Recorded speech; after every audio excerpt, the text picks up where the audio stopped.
Bom dia, Ayla. Bom dia, Catarina. Tudo bem? Estão me ouvindo? Sim. Beleza. Vou aguardar mais um pouquinho, tá? Tá.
Bom Bom dia. dia. Bom dia.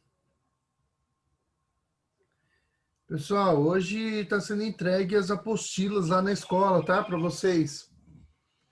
Aí, se vocês puderem dar um pulo lá hoje de manhã, apesar que dá para pegar o dia inteiro, mas se vocês puderem passar lá, vai ser bom, tá? A atividade que eu passar essa semana vai ser da apostila, que eu vou passar amanhã. Beleza.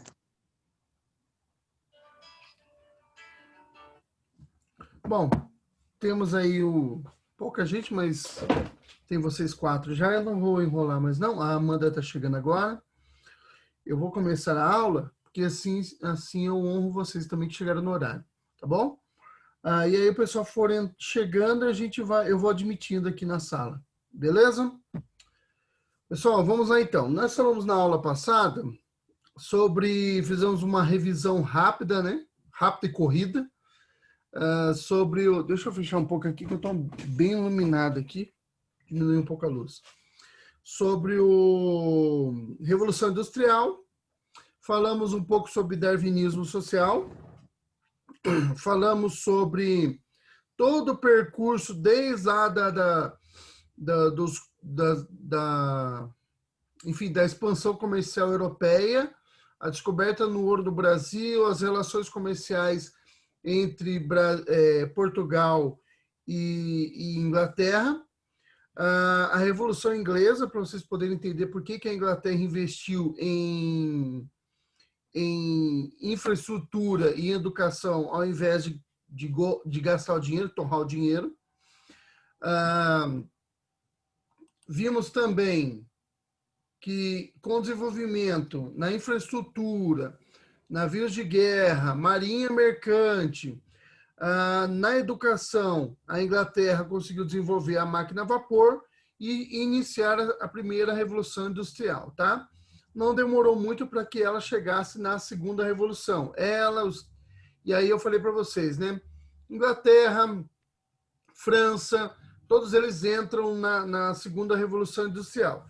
Lógico que ao chegar na segunda revolução industrial, eles também desenvolveram a máquina a vapor, tá? É que foi ali praticamente junto, eles desenvolveram a máquina a vapor e já começaram a utilizar a energia elétrica, tá bom? Há um aumento de produção, eles precisam escoar essa produção e eles têm uma dificuldade na Europa de vender produtos. Por quê? Porque ali naquele momento todo mundo está preocupado em vender e ninguém quer comprar. Se você quer vender e ninguém quer comprar, aí fica difícil. Você precisa buscar outros mercados. Onde esses mercados estavam? Na América não dava, porque praticamente a Inglaterra dominava os mercados na América, ou os Estados Unidos. Na Europa, aquele problema estava acontecendo lá. Né? Os europeus eles queriam vender, mas não queriam comprar. O comércio está complicado.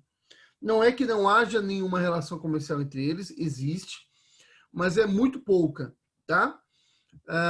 Nunca toma cuidado assim. Às vezes eu vou falando as coisas para vocês, é que lógico que eu estou simplificando bastante as coisas. Então a impressão que dá é que é uma coisa só, Entendeu? É só isso que está acontecendo, não tem comércio nenhum, não é bem assim, tá? Existe um comércio, existe uma relação comercial, mas ela é muito pequena e ela está aquém, né, abaixo da expectativa dos países comerciais ali, ou industriais. Eles querem vender bastante. Note que eu não estou utilizando o termo industrializado, porque o termo industrializado é um termo mais posterior, não é o termo que é utilizado para a Revolução Industrial. Então, a gente fala países industriais. A gente fala industrializado depois que a indústria se torna mesmo hegemônica, pelo menos nos países mais ricos. Tá bom? Oi? Tem alguém falando aí? Tá. Eu vou fazer o seguinte, eu vou cortar o microfone aqui, tá bom? Aí vocês podem conversar internamente aí e se precisar falar comigo é só abrir o microfone, tá? Não dorme não, hein? Olá! Então, chegamos aí à questão, vamos parar um pouquinho na questão da colonização, ou o período do imperialismo ou neocolonialismo, tá? Que é essa divisão que aconteceu na África e na Ásia, principalmente na África, tá? Durante o final do século XVIII, início do século XIX, até o comecinho do século XX. Acontece essa divisão aí, tá bom? Bem, qual é o interesse dos países industriais na África? Principalmente, não é a única coisa, tá? Lembre sempre disso. Principalmente matéria-prima. A África tem muita matéria-prima, tá bom? Tem, inclusive, existe umas mamonas lá que eles conseguem retirar o óleo que lubrifica as máquinas, então isso é uma coisa cara e que eles têm interesse de ter o controle, porque se eles não dominassem, eu não estou defendendo a dominação, tá, pessoal? Eu só estou comentando do ponto de vista da época, tá bom?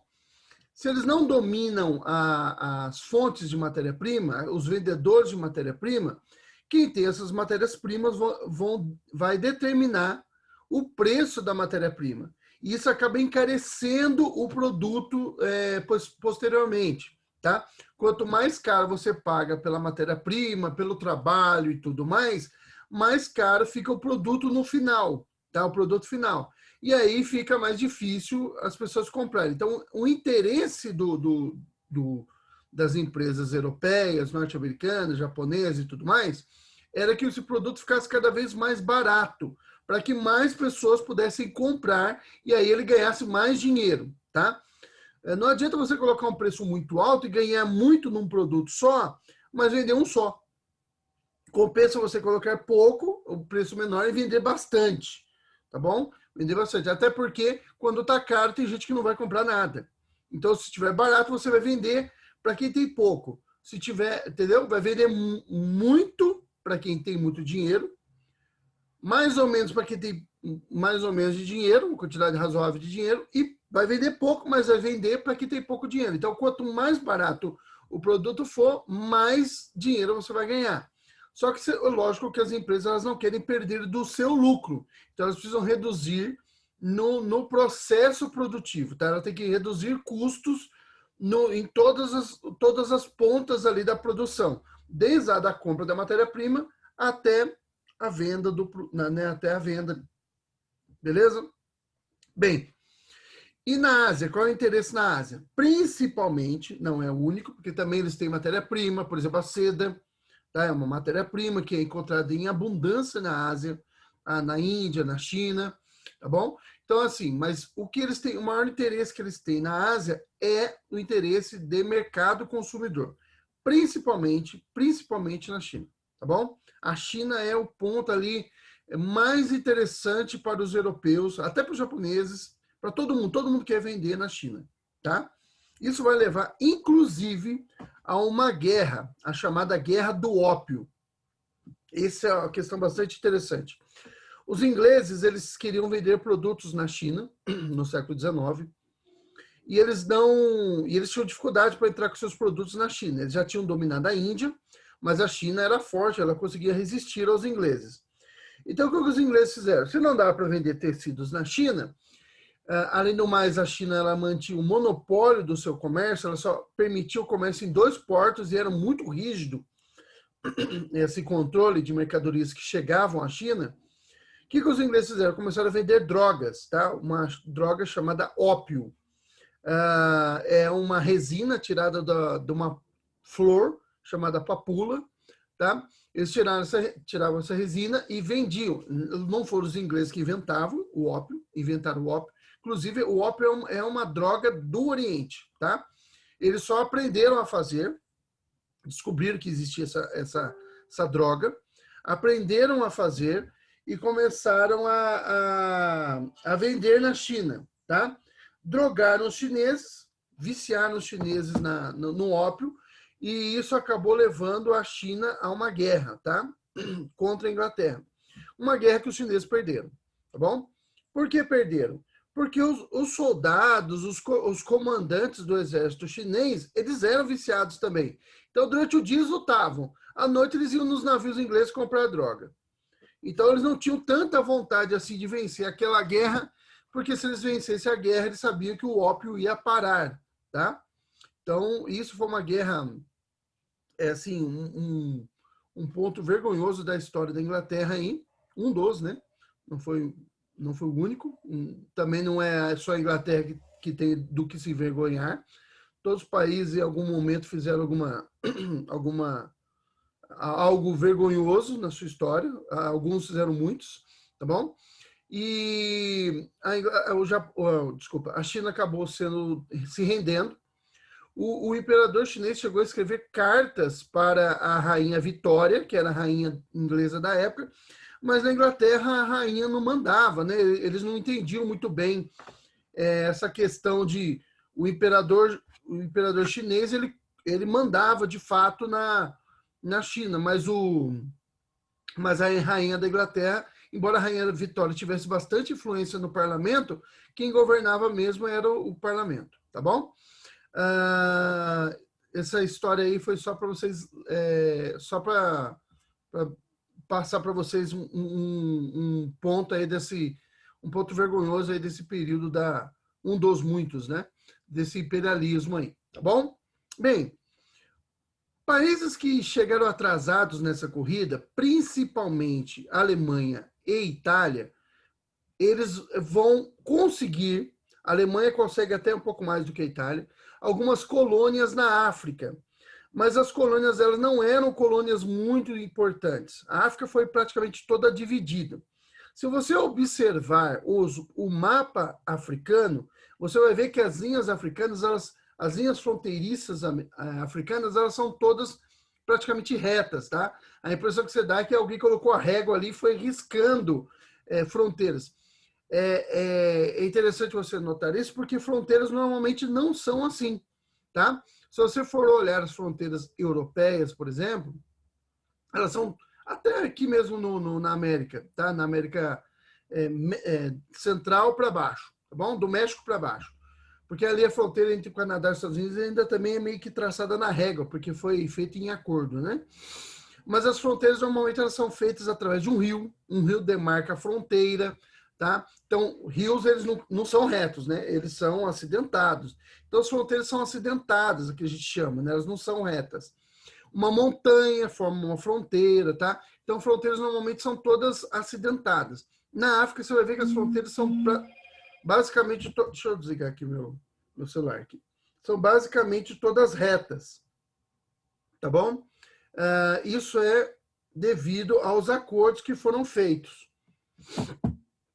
Os acordos que foram feitos ali na divisão da África, tá bom? Bem, a Alemanha e a Itália chegaram atrasadas nesse processo. Por que elas chegaram atrasadas nesse processo? Por que elas tiveram poucas colônias?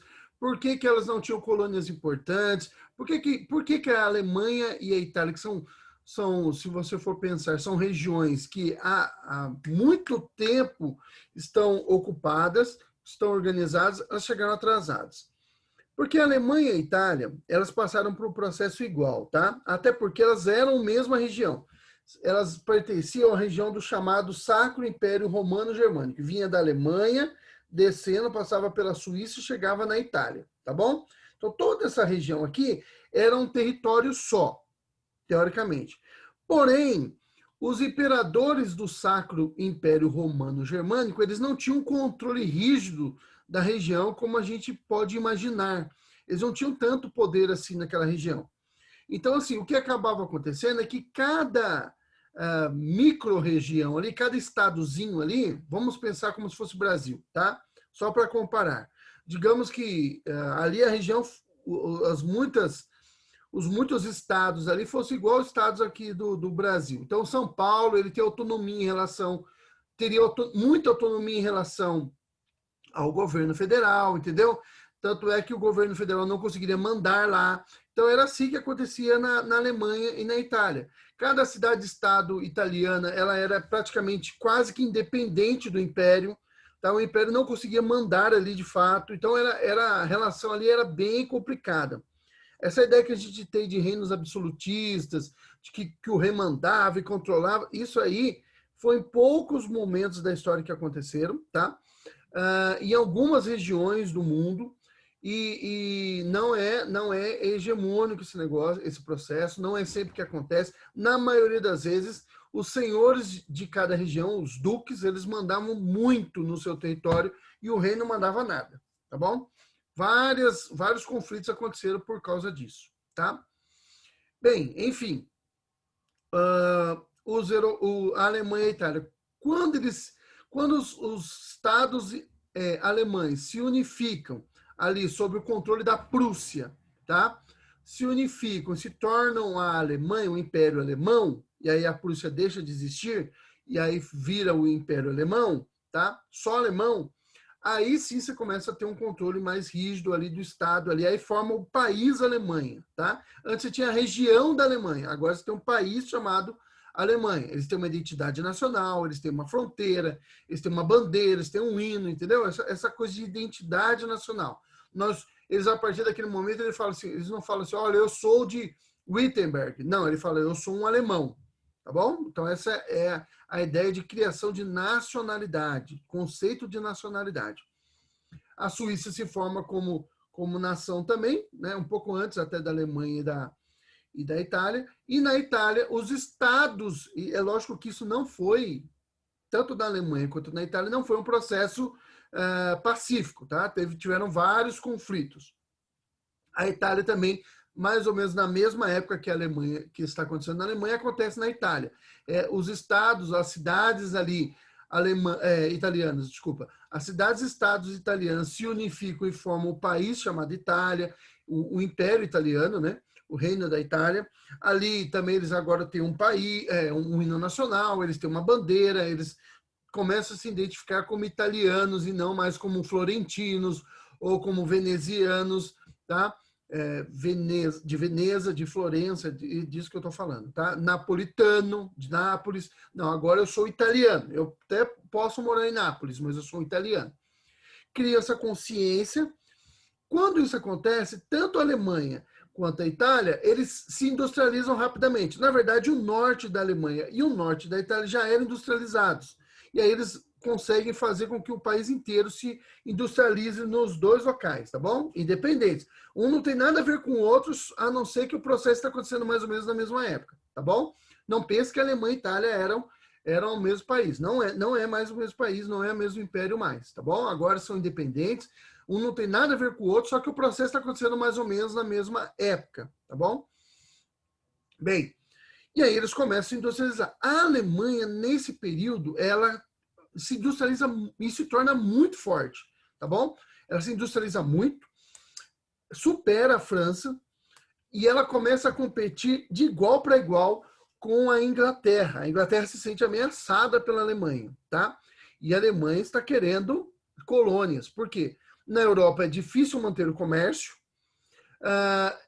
ela não tem colônia nenhuma na América, ela não tem nenhum vínculo com os americanos, né? Americanos, aí eu falo do Canadá para baixo, tá? Até a Argentina, tá? Não pense em americano mais, vocês não podem mais pensar em americano como sendo Estados Unidos. Estados Unidos, é norte-americanos, tá? Que a gente chama. estadunidenses, tá bom? Quando eu falo americano, eu estou me referindo a Canadá para baixo, tá? Tudo ali é América, tá bom? Bem, a Alemanha não tem nenhum vínculo ali, então ela vai buscar vínculos aonde pode tentar buscar. E onde é isso? África e Ásia, tá bom? Ela começa a investir muito. O imperador, aí nós já estamos no início do século XX, tá? 1900 em diante, 1901 em diante, tá bom? Bem, o imperador alemão, inclusive, ele é um parente do rei da Inglaterra, é o imperador alemão, o Kaiser, né, que eles chamam, é o Guilherme I, o Kaiser alemão. O Guilherme I, ele é parente do rei da Inglaterra, e eles começam a acontecer eles são primos, tá? Começa a acontecer uma competição muito grande entre eles. A Alemanha assim, forma uma marinha de guerra muito poderosa e ela tem a intenção de invadir territórios ingleses. A tensão começa a aumentar ali, tá bom? A Itália, da mesma forma, está buscando territórios na África e na Ásia. Não consegue, ela não é tão forte quanto a Alemanha, mas ela também não é de se desprezar, tá? Ela está se industrializando bem. Ela tem ali também uma vantagem por ser um país ali no mar Mediterrâneo, praticamente o único país industrializado, tá? Então ela tem com proximidade ali com o Oriente Médio, ali com a região ali de Israel, Grécia e tudo mais, está tendo contato com o Império Otomano, que o Império Otomano nesse período domina ali Grécia, tá, Turquia, essa região ali, tá bom? Ela tem essa vantagem de fazer relações comerciais com o Império Otomano, então isso dá vantagem para a Itália também, tá? Mas ela ainda não superou a França, por exemplo, tá bom? Então, rapidamente, um país que, né, uma regiãozinha que era desorganizada, se organiza, se industrializa e supera todas as outras potências, chegando ao ponto de competir com a maior de todas, que neste momento é a Inglaterra, tá? Começa a ameaçar os países europeus, tá bom? Bem, vamos parar um minutinho aqui no que nós estamos falando aqui e vamos voltar um pouquinho aqui e comentar o que está acontecendo no mundo neste momento, tá bom? Vamos lá. Nesse momento, por causa dos franceses, né, a França acabou as tretaiadas da França lá com Napoleão e tudo mais, e na Inglaterra a era vitoriana, ou seja, a era do reinado da Rainha Vitória, que ela tem uma certa influência, como eu disse para vocês, sobre o parlamento, tá? Tanto França como a Inglaterra, elas acabam gerando um momento de você tem grandes descobertas na área da ciência, vacinas que são desenvolvidas, tá? A ciência tem se desenvolvido muito, surgiram as ciências sociais no finalzinho do século XVIII e início do século XIX. A história se organiza como ciência, se separam da filosofia, tá? E se tornam ciências. A história, a sociologia, a filosofia. A filosofia não é ciência, desculpa. A filosofia continua sendo filosofia, tá? Mas a história, a sociologia, a antropologia, que mais? Bom, enfim, ciências biológicas, a química, a física, a biologia, tá? Enfim, várias ciências ali vão surgindo neste momento. Professor, isso acontece na época vitoriana. A era vitoriana, quem falou comigo foi Stephanie? Foi. A era vitoriana, ela chama a era vitoriana na Inglaterra, mas na mesma época você está tendo a Belle Époque na França, tá? Como a maioria assim, a França se torna o centro da filosofia no mundo. Por exemplo, até do Brasil, os filhos dos cafeicultores enviam seus filhos para estudar na França. Então, assim, há uma difusão das ideias francesas que também estão bem relacionadas com as ideias inglesas na época. Então, assim, a Belle Époque também pode ser chamada de Era Vitoriana, entendeu? São dois nomes para o mesmo período. Se você está na Inglaterra, você vai falar Era Vitoriana. Se você está no restante do mundo que eu falo é o Ocidente, tá bom? Europa para cá. Oriente, eles têm outra visão de mundo, tá bom? É a Belle Époque. O período... Tá? Deu para entender? Sim, sim. Então, beleza. Esse período é um período, então, que está acontecendo o quê? Desenvolvimento dessas ciências, os caras estão estudando economia, né? Estão pegando lá o livro de... não começaram a estudar economia agora, tá? Para você ter uma ideia, um dos mais brilhantes economistas do mundo, o Adam Smith, ele já tinha publicado o livro dele 200, quase 200 anos antes da Belle Époque, tá bom? Ou da Era Vitoriana. Um inglês chamado Adam Smith, tá? Eles começam a estudar o Adam Smith, eles começam a estudar...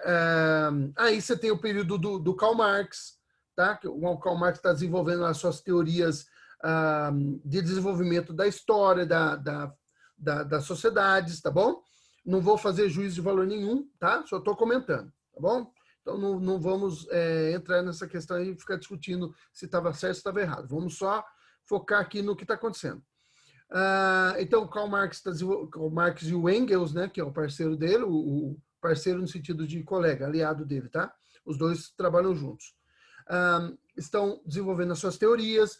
O que mais? Você tem aí um monte de teórico que está desenvolvendo alguma teoria do ponto de vista sociológico, antropológico, paleontológico. Os caras vão chegar a Inglaterra domina o Egito, eles vão chegar no Egito, vão entrar nas pirâmides, tá? Então olha só um monte de coisa que está acontecendo. E aí, tanto para os adeptos da Belle Époque ou para os ingleses da Era Vitoriana, que é o mesmo período, eles estão defendendo que o homem chegou à maioridade do desenvolvimento social, intelectual, cultural, ele amadureceu, tá? Ele não precisa mais de Deus. O Nietzsche está escrevendo também, tá? Já ouviram falar do Nietzsche, né? Espero que sim. Filosofia. Nietzsche. Deixa eu falar outra coisa para vocês. Se vocês quiserem, e tudo que for humanas, eu consigo ajudar vocês também, tá bom? Filosofia, sociologia, língua portuguesa, se vocês quiserem, eu posso ajudar vocês. Então, se vocês quiserem aulas disso, vocês me avisam, tá? E aí eu ajudo vocês com isso. Mas vamos voltar lá. Só matemática que não, porque aí eu vou ter que gastar muito tempo estudando, e tempo é um artigo de luxo, tá? Eu até sei, mas aí eu teria que relembrar muita coisa que faz tempo que eu não mexo, e aí eu perderia, física, essas áreas aí de exatas, eu perderia muito tempo para buscar material para vocês. Aí fica Cagi mesmo, tá bom? Mas se vocês precisarem de ajuda nessas áreas, me avisem.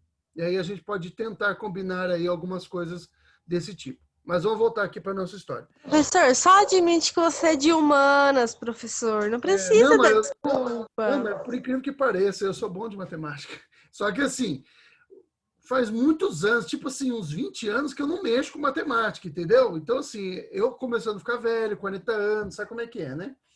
Você começa a esquecer algumas coisas. Aí eu teria que relembrar. Aí, relembrar, eu teria que gastar tempo estudando isso. Mas eu sou muito de humanas mesmo.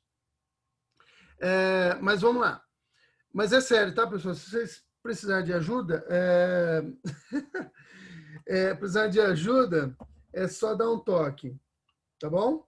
Aí eu vejo se a gente consegue ajudar, se eu consigo arrumar tempo para ajudar vocês aqui, fazer talvez mais um dia de aula, vamos ver. Vamos pensar sobre isso.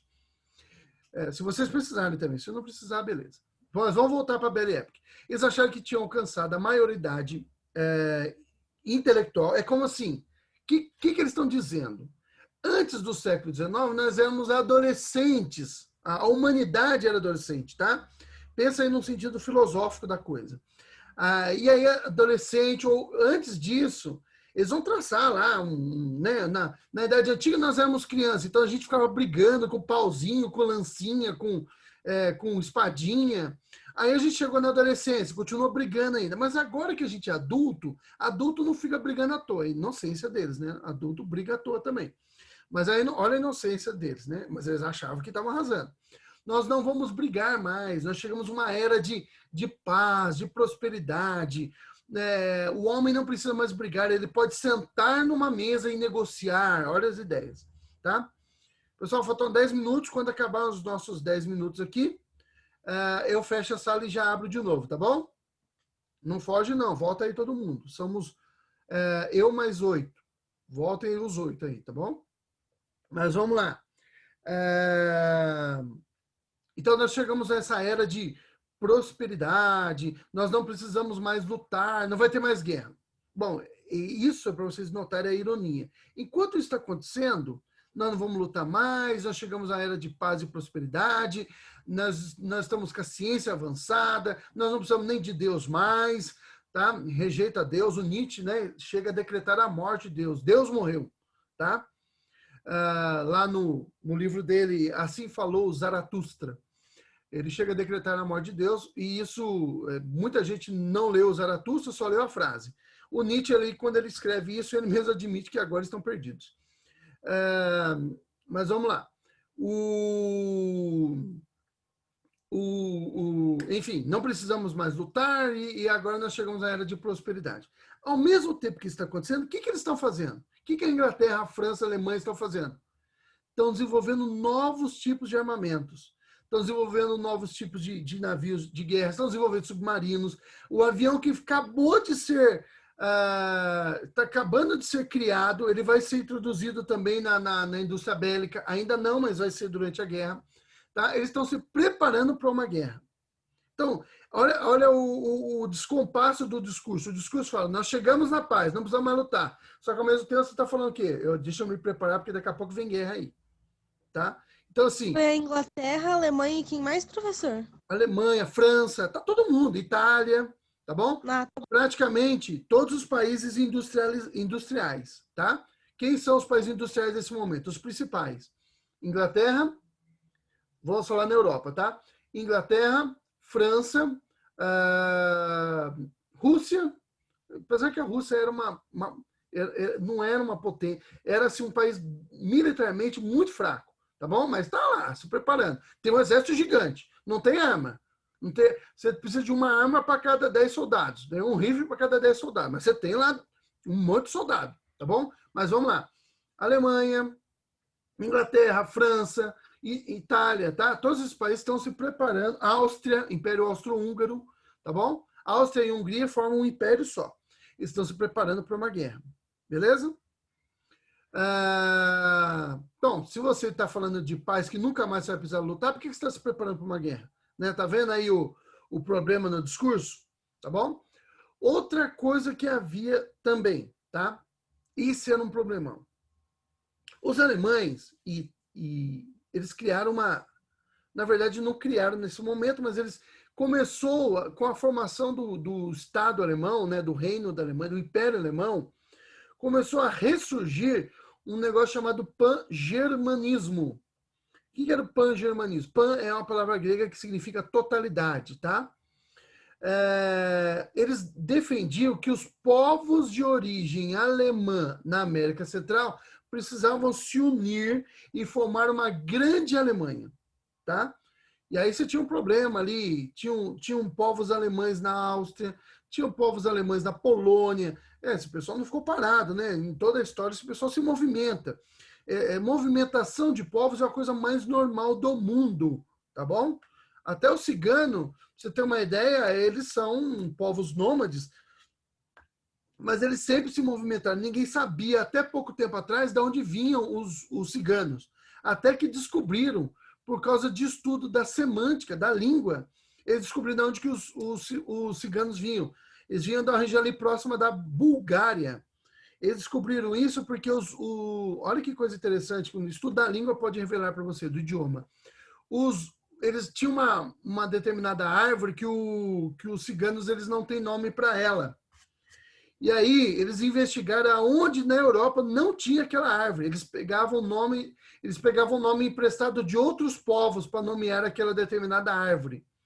E aí eles descobriram que o único local na Europa que não tinha aquela determinada planta, aquela determinada árvore, era numa região ali próxima da Bulgária. Ali perto ali da Bulgária, tá? Numa região interior da Bulgária. E aí descobriram, por causa disso, aí foram fazer pesquisas lá e descobriram que os ciganos eram de lá. Olha que coisa interessante. Então, esse negócio de falar, os europeus saíram da Europa e foram para outros continentes. Pessoal, esse negócio sempre aconteceu. Muito antes dos europeus, os chineses já tinham construído barcos maiores do que as caravelas e tinham migrado para quase todo o mundo, tá bom? Então, esse negócio de deslocamento de massas humanas é a coisa mais comum do mundo, tá? A coisa mais comum do mundo. Só fala isso que não leva a sério o estudo da história. Mas, enfim, voltando aqui à nossa Alemanha. Então, a ideia do pan-germanismo, e aí é lógico que a Alemanha, querendo formar uma grande Alemanha, o que ela quer? Ela quer unificar os territórios que estão próximos a ela, ao seu país, e aumentar o seu território. Para isso, você precisa dominar territórios próximos a si, tá? Dominar territórios ali perto ali. E isso gera um problema, tá bom? Países não querem perder territórios. Até porque, neste período, vigora, e também neste período, e vai continuar durante a Segunda Guerra Mundial, a ideia do espaço. Esse foi um conceito desenvolvido na Europa e foi muito defendido por um estadista alemão, prussiano, na verdade. Daquele momento que a Prússia se unifica e forma a Alemanha, tinha não é um imperador, é um governante, tá? Um general, chamado Otto von Bismarck. Ele que defende ele é um dos grandes, ele não criou, mas ele é um dos grandes defensores dessa ideia do espaço vital. O que essa teoria ensina? E ela foi adotada por vários países, tá? Quanto maior for o seu território, mais chances você tem de ser um país poderoso e bem-sucedido. Por quê? Olha a ideia, como é que é. Quanto maior o meu território, maiores as chances de eu encontrar ali recursos minerais, recursos naturais, tá? Árvore, ferro, petróleo. Quanto maior o meu território, mais ouro, enfim, diamante, prata, o que eu conseguir encontrar, tá? Quanto maior o meu território, e isso não deixa de ser verdade, né? Quanto maior o seu território, maiores as chances de você encontrar esse tipo de coisa lá dentro, tá bom? Então ele defendia que a Alemanha precisava se expandir, tá? Isso vai gerar tensão entre os países próximos da Alemanha. Então, a Alemanha não quer só dominar a África, né, maiores territórios da África. Ela quer expandir também ali próximo a ela mesma, tá bom? Concomitantemente a isso, existe uma outra teoria chamada pan-eslavismo, tá? Eslavismo, não é islamismo não, é eslavismo. Eslavio vem de eslavo, é a palavra que deu origem aos escravos, porque os primeiros escravos na Europa, não os primeiros, mas primeiros é demais também, né? Mas um povo que forneceu muitos escravos, principalmente para o Império Romano, eram os povos eslavos, povos brancos, tá? Ali da região ali cima da Grécia, ali, Macedônia, da Ucrânia, daquela região ali onde hoje é a Ucrânia, né? Onde hoje é a República Tcheca, a Eslováquia, a Eslovênia, tá bom? A Rússia, tá bom? Então esse território era o território dos escravos. Por isso que o nome eslavo ficou associado a slave. Lembra qual é a palavra inglesa para escravo? Slave, tá? Porque eles falavam assim, eles não chegavam lá quando iam pegar escravos, eles falavam assim, olha, me dá 10 escravos. Eles falavam, me dá 10 eslavos aí, tá bom? Então, ali que era o povo fornecedor de escravo. Mas deixa o Império Romano para trás, nós estamos lá na frente. A Rússia, ela começa a se declarar defensora dos povos eslavos. E onde é que está a maioria dos povos eslavos? Além da própria Rússia, na região da Península Balcânica, que é o pavio de pólvora da Europa neste momento. Pessoal, vou encerrar a nossa aula aqui. Falta menos de 1 minuto para acabar. Antes que ele nos derrube, eu vou fechar e já vou abrir de novo, tá bom? Até daqui a pouquinho, não foge não.